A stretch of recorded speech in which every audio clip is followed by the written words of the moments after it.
आइए आज हम इस तरह का बाजू का डिज़ाइन बनाते हैं। इसका जो नेक का डिज़ाइन है वो मैंने पहले ही अपने चैनल पर अपलोड कर दिया है। ये बाजू का डिज़ाइन बनाने के लिए हमें दो तरह की लेस और जो पजामा का जो कपड़ा है उसका एक टुकड़ा चाहिए 13 बाई 7 इंच का। फिर उस पर हम 1-1 इंच का तिरछे से लाइन बना देंगे स्केल की मदद से। लाइन अच्छे बनाते समय में ध्यान रखेंगे कि जितनी भी लाइन्स हम बना रहे हैं सब पूरी एक ही समान दूरी में हो। 1 इंच पर तो 1 इंच पर, और यदि आप आधा इंच पर बना रहे हैं तो आधा इंच पर बना लेने के बाद इसमें चूँकि हम पुटकी के धागा से डिजाइन नहीं बना रहे हैं बल्कि रील के धागे से बना रहे हैं, तो रील के धागे से बनाने के लिए हम क्या करेंगे, ऊपर से 3 धागा यानी 3 रील के धागे को एक साथ डालेंगे और नीचे से पजामा का जो कपड़ा है उस कलर का बॉबिन में सिंपल धागा जैसे नॉर्मल डलाता है वैसे डालेंगे। डालने के बाद इस बार हम पजामा की तरफ यानी सीधे के साइड से हम धागे को चला लेंगे।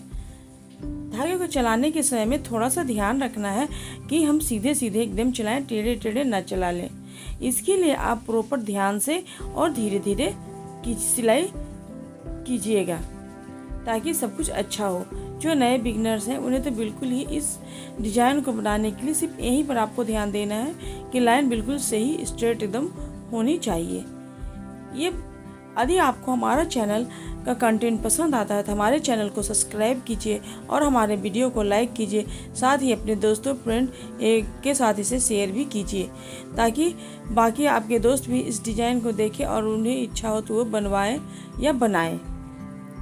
जब सारा डिज़ाइन बन जाने के बाद हम उस कपड़े को 2 फोल्ड में बांट लेंगे।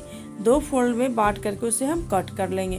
कट कर लेने के बाद पतला जो हम जिग जैग का लेस लिए थे वाइट कलर का, उसे हम किनारे से लगा देंगे।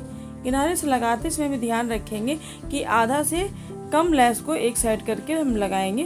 फिर हम ये सूट की जो बाजू का कपड़ा था उसे हम उल्टे साइड से और जो पैच बना रहे हैं उसे हम सीधे साइड से रख करके ये देखिए मोड़ते हुए हम सिलाई कर लेंगे। सिलाई करने के बाद जो है ये डिज़ाइन देखिए कुछ इस तरह से दिखेगा। इसके बाद फिर बाजू पर सीधी की तरफ से करके सीधे हम सूट वाले कपड़े को रख करके पैच वाले बकरम को रख करके सिलाई कर लेंगे सीधे से। सिलाई करने के बाद फिर सूट वाले कपड़े को जिस तरह से मैंने फोल्ड करके ऊपर से सिलाई मारा है उस तरह से आप इसे सिलाई मार लीजिएगा।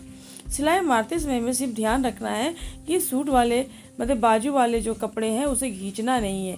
यदि यहाँ पर भी खींचते हैं तो बिल्कुल सिलाई की फिनिशिंग खराब हो जाएगी। इसी सब छोटी छोटी बातों का ही आपको ख्याल रखना है। सिलाई करना कोई बहुत बड़ी चीज़ नहीं है, सिर्फ इन्हीं छोटी छोटी बातों का ख्याल रखना है। इसके बाद जो नेक पर हम फ्लावर का लेस लगाए थे सेम वही लेस हम बाजू में भी लगाएंगे। बाजू में भी हम दोनों साइड से लेस पर सिलाई को चलाएंगे। लेस को लगाते समय में सिर्फ यही ध्यान रखना है कि हम बढ़िया से जो पैच को जो हम ये सूट के कपड़े से ढाके थे वही उसी के ऊपर ठीक से प्रॉपर हम लगाएं। यदि आपको हमारा कंटेंट पसंद आ रहा है तो प्लीज़ हमारे चैनल को सब्सक्राइब एवं हमारे वीडियो को जरूर से लाइक कीजिएगा। साथ में कमेंट कीजिए कि आप कहां से देख रहे हैं और आपको हमारा वीडियो कैसा लग रहा है, हमारा डिज़ाइन कैसा लग रहा है और आप किस तरह के डिज़ाइन को देखना चाहते हैं। दोनों बाजू में हम लोग सेम तरीके से लेस फ्लावर वाले लेस को हम लगा देंगे। फ्लावर वाले लेस को लगाने के बाद बाजू का डिज़ाइन ऑलमोस्ट कंप्लीट हो जाता है।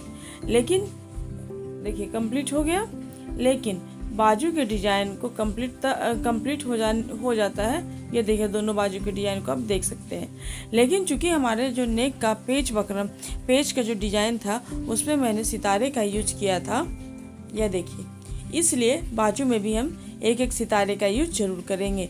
इसलिए हम हर एक फ्लावर पर एक एक वाइट कलर का ही सितारा जो मैंने नेक पर लगाया था सेम उसी को हर एक फ्लावर के सेंटर में लगाते चले जाएंगे।